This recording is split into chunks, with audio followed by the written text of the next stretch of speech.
Hi, my name is Kris Lau, and I'm from Evansville, Indiana, from the United States. And I'm pleased to present my project on the comparative evaluation of zinc oxide nanoparticles synthesized via green and chemical methods. With over 2 million antibiotic-resistant infections occurring every year, there is a need to develop novel antimicrobial solutions. Zinc oxide nanoparticles are a potential solution because they can generate reactive oxygen species, which can inhibit bacterial growth.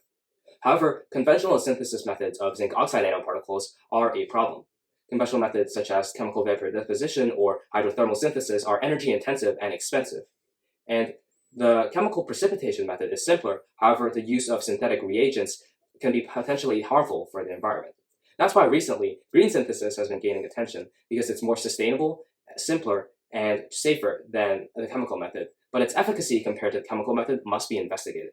That's why in my research, I synthesized zinc oxide nanoparticles using spinach and Swiss chard extracts, whereas in my chemical sample, I used a mixture of synthetic surfactants and organic acids, creating nanoparticles. After purification, I confirmed the synthesis of my zinc oxide nanoparticles with UV-Vis, Raman, and FTIR spectroscopy. My scanning electron microscope images showed that the chemically synthesized nanoparticle samples were smaller and had fewer impurities. In contrast, my green samples were larger and more aggregated, likely due to the impurities of organic compounds found in their extracts.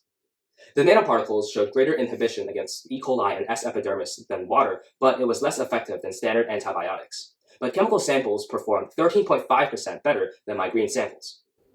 Although Swiss chard performed poorly, spinach zinc oxide nanoparticles performed similarly to the chemical method, suggesting that the green method actually can be a viable and more sustainable alternative for the chemical method.